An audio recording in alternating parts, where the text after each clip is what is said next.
For you to export Africa as capital, so let's talk a bit about capital. Yes. The creative sector has been one of the least funded. And I really want to know why you chose that as your area of focus to raise capital for the creative sector. I mean, most people with your kind of profile and background, they want to do infrastructure. They want to do oil and gas. But you're choosing the most vulnerable, the most complicated sector of the economy. I want to know why and what are the challenges you think why entrepreneurs are not able to access this capital even when they are there. So thank you. I mean, so in and out, after I ran through a course of close to 14 years in public sector, so I did a bit of Jonathan's administration, serving as an SA to his Minister of Finance and Trade and Investment. Also had my stint under President Buhari's administration, serving as an SA, special assistant on industrialization in the Ministry of Trade and Industry, and also had exposure into the Ministry of Solid Minerals as well. And after that, I had the opportunity of serving as, which is a portfolio I hold as well today, Senior Country Director to the U.S. Nigeria Council for Food Security, Trade and Investment. And the idea is to use that council as a platform to deepen U.S. and Nigeria business and commercial ties. And when I started to reflect back on my experience, particularly in public service, I mean, I went very hard on myself to critique and say, look, I'm not sure we have reached our true destination and potential in terms of, the potential of our economic growth and development. And I started to feel like, what could some of us start to do differently that could complement where we're currently at? And in my thinking process, I felt that, look, Africa and its governance will continue to have its challenges. And typically, every government would really be thinking, how can we solve for our people, give them the basic welfare infrastructure, schools, education, healthcare, and basic infrastructure. And then also think about how can you empower your citizens from a wealth creation or an economic standpoint.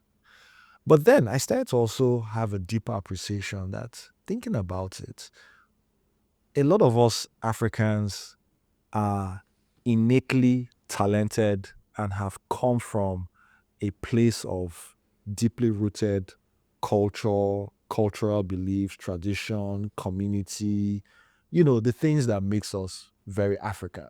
Yeah, whether it's your food or just your ecosystem makeup. And that's there to make me realize that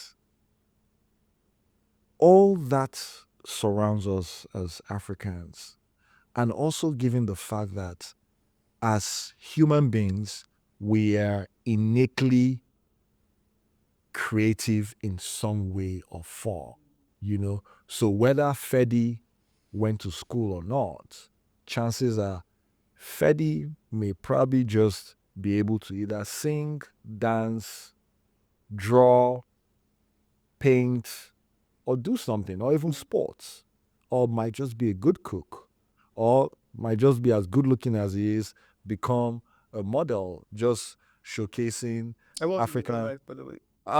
There you go. So I thought all of these values could be harnessed from a wealth empowerment perspective. And if some of us can start to have a clear line of focus to say, look, how do we galvanize all of this talent in a very systematic manner that can lead to, one, empowering those people? So whether Ferdy is able to go to the government schools that may or may not be provided by the government, at least one thing is clear, Ferdy might just be a good singer or a good creative in some way. Yeah. And perhaps if we bring it back home, I mean, let's look at our young talents today in the entertainment space and maybe drill it down to the music space today. I mean, we're seeing a bunch of young kids, millennials, Arya Star, Rema, name them, and look at the impact they're making, exporting all that talent on a global scale. So if we were systematic to create that ecosystem And replicate that it can across. and replicate it across, and ensure that if a young Ferdy can't make it into the government schools or universities for whatever reason, at least there's also an alternative that could ensure he can still harness whatever he has on the creative side. And so that became a passion for me. And I said to myself, actually, why don't we start to look at the business of supporting the creative ecosystem? And I spent some time doing a bit of research on how the creative ecosystem can become more of a formalized industry in a sense. And from my research, I started to understand infrastructure was a key issue. So in fact, let me take it back. 2018, I had the opportunity of being on a trip that was led by Vice President Yemi Oshibajo. Okay. And that trip led us to Silicon Valley and to Hollywood. And so in sitting down on his segment at the Hollywood leg, I remember sitting down with one of a well-known industry player in the film space, And I sat down with the industry player, and the executive there said to me, we see all the numbers coming out from Africa in terms of entertainment. We see what's happening on the movie side in particular. Nigeria has a very significant output in terms of movies.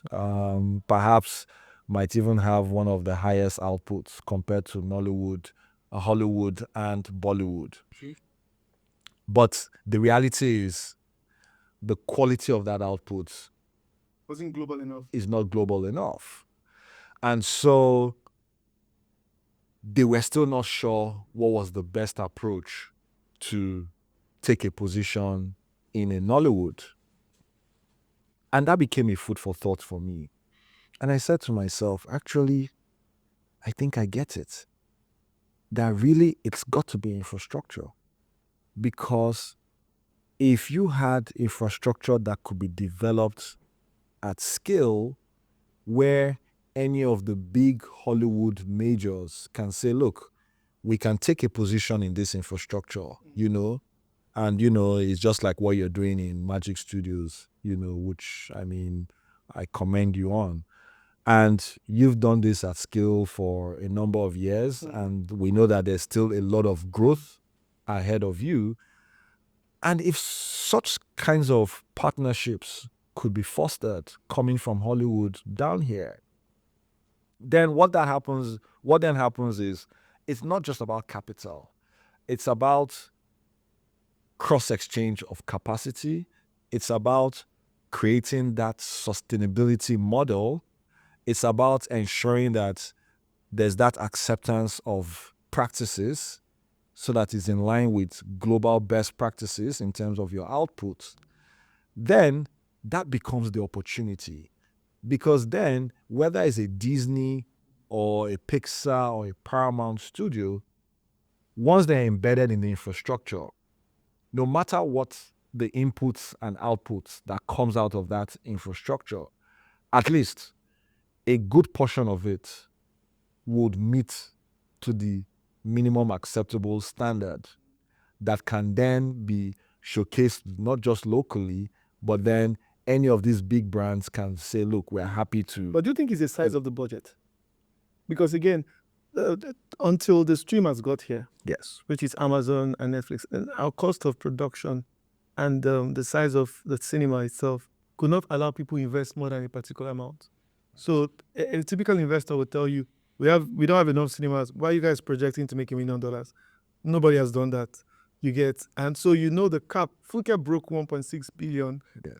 naira in December. By But- $1 million, yeah. Yeah, About. was it in dollars? No, yeah, it was in naira. But what I'm saying is, Yeah, yes. just about naira equivalent. Yes. Yeah. So again, it comes down to capital. For you to make a great thing, there's storytelling, but there's also budget and technology. And I think on the technology side, there's still a limitation, but more also the capital side is almost non-existent. So where stories travel, it's Hollywood has budget. They're doing movies for $200 million. Nigerians are doing it for 200 million naira. And it's not the same thing, guys. Correct. 200 million, it's not the same thing. It looks like a number of zeros. So I'm just also curious as to your fund. Tell us about that. What you're setting up and how.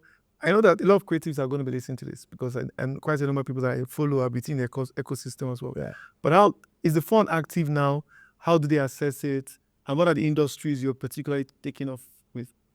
So good. So I decided to start up something called the PACED Fund, PACED Fund, which basically is an acronym for a Pan-African Creative Economy Development Fund.